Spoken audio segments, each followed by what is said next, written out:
آج ہم تھوڑا سا اس سے آگے بڑھتے ہوئے ہم چلیں گے اس ایمان کی بنیاد کے سفر میں، جس میں ہم یسوع مسیح کے تعلق سے ہم جس کو لوگ عیسیٰ کہتے ہیں، اور اس کو خدا کے کلام کے مطابق بہت سے لقب ہیں، جس میں المسیح ہے، خدا کا بیٹا ہے، نجات دہندہ ہے، شافی ہے، الفا اور اومیگا ہے، ابتدا اور انتہا ہے، دنیا کا نور، ابن آدم، ابن مریم، بہت سے اور نام بائبل مقدس میں اس کے آپ کو ملیں گے، جو لقب ان کو دیے گئے یسوع مسیح کو۔ اور یہ اس میں خاص طور پہ یسوع مسیح کے الوہیت کے تعلق سے میں آپ سے سوال کرنا چاہتا ہوں کہ بائبل دعویٰ کرتی ہے کہ اس سے پہلے کہ یسوع مسیح کنواری مریم سے پیدا ہوئے، وہ خود بیٹے کی صورت میں موجود تھے۔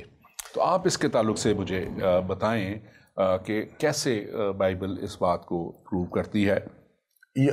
اگر ہم یوحنا کا خط پہلے باب اس کا پڑھیں تو اس میں لکھا ہے کہ یسوع مسیح جو ہے اکلوتا بیٹا جو اس کی گود میں تھا، اسی نے ہم پر ظاہر کیا۔ یوحنا کی انجیل میں بھی اس بات کے بارے میں بتایا، اکلوتا بیٹا جو اس کی گود میں تھا اسی نے ہم پر ظاہر کیا۔ اور بائبل مقدس جو ہے نا، ابتدا میں دیکھیں، جب ہم پیدائش کی کتاب پڑھتے ہیں، میں ایک حوالہ دینا چاہتا ہوں تاکہ آپ سمجھیں کہ پہلا باب پیدائش کی کتاب اور اس کی پہلی آیت سے میں 4 آیت تک پڑھنا چاہوں۔ خدا نے ابتدا میں زمین و آسمان کو پیدا کیا۔ اور اگر ہم عبرانی کی بائبل دیکھیں تو اس میں الوہیم کا لفظ ہے، اور الوہیم پلورل میں ہے، جمع میں ہے، یعنی 1 میں 3 اور 3 میں 1، 1 is 3 and 3 is 1۔ اور زمین ویران اور سنتان تھی اور گہراؤں کے اوپر اندھیرا تھا، اور خدا کی روح پانی کی سطح پر جنبش کی۔ یہ دیٹ از ہولی اسپرٹ، یہ خدا کا پاک روح ہے۔ اور خدا نے کہا کہ روشنی ہو جا۔ یہ خدا نے کہا روشنی، یہ خدا کا کلمہ ہے، کلام ہے، جسے لوگوس کہا گیا ہے، اور یسوع مسیح لوگوس ہے اس کا۔ اور پھر کلوسیوں کے خط میں جب ہم پڑھ جائیں، میں ذرا چاہتا ہوں کہ ناظرین ہم زبانی بات نہ کریں بلکہ آپ کو آیت دیتے ہیں تاکہ آپ اس کے بارے میں اچھی طرح سے سمجھ جائیں۔ یوں لکھا ہے کلوسیوں کے نام پولس رسول کا خط پہلا باب اور اس کی جو 13 آیت میں یوں پڑھتے ہیں، اسی نے ہم کو تاریکی قبضہ سے چھڑا کر اپنے عزیز بیٹے کی بادشاہ میں داخل کیا، جس میں ہم کو مخلصی یعنی گناہوں کی معافی حاصل ہے۔ وہ ان دیکھے خدا کی صورت میں، ان دیکھے خدا کو کسی نے نہیں دیکھا، لیکن اسی لیے یسوع مسیح نے کہا کہ جس نے مجھے دیکھا اس نے باپ کو دیکھا۔ میں اور باپ ایک ہوں، یعنی میں اور خدا ایک ہوں۔ تو اس میں بہت ساری بات اگر ہم اسی ایک پوائنٹ پر ڈسکشن کرنا چاہیں تو بہت وقت لگے گا، لیکن وہ ان دیکھے خدا کی صورت تمام مخلوقات سے پہلے مولود ہے، سب کچھ ہے۔ اور اگر اس کو ایک اور حوالہ میں آپ کے سامنے رکھتا ہوں اس کو تاکہ مزید ہم دیکھ سکیں، اور میں خاص طور پہ جو میرے سامعین ہیں، ناظرین ہیں، ان سے بھی کہوں گا کہ اگر وہ کاغذ پینسل لے لیں اور رکھیں تو تاکہ یہ حوالے وہ لکھ بھی سکیں تو یہ ان کے لیے بہتر ہوگا۔ سامعین آپ ضرور آپ کاغذ پینسل جب یہ پروگرام ہو، کیونکہ ہم حوالہ جات دیا کریں گے تاکہ آپ بعد میں بھی اس کو دیکھ سکیں۔ اور امثال 30 باب اور اس کی جو ہے چوتھی آیت میں کلام مقدس میں یوں لکھا ہوا ہے، میں آپ کے سامنے اس کو بائبل مقدس میں سے پڑھنا چاہتا ہوں۔ یہاں پہ لکھا ہے، کون آسمان پر چڑھا اور پھر نیچے اترا؟ کس نے ہوا کو اپنی مٹھی میں جمع کر لیا؟ کس نے پانی کو چادر میں باندھا؟ کس نے زمین کی حدود ٹھہرائیں؟ اگر تو جانتا ہے تو بتا اس کا نام کیا ہے، اور اس کے بیٹے کا نام کیا ہے۔ اگر تو جانتا ہے تو بتا اس کا نام کیا ہے اور اس کے بیٹے کا نام کیا ہے۔ یہ بڑے پاسٹر لازرس، یہ بڑی کلیئر یہاں پہ ہم دیکھتے ہیں کہ جو بات میں نے سوال کیا تھا کہ کیسے یسوع مسیح کنواری مریم سے پیدا ہوئے، لیکن وہ خود جو ہے بیٹے کی صورت میں اپنی پیدائش، دنیاوی پیدائش سے پہلے ہی عالم میں وجود رکھتے تھے۔ اور یہ بات بڑا حوالہ، اور اس میں اگر آپ دیکھیں پہلی ہی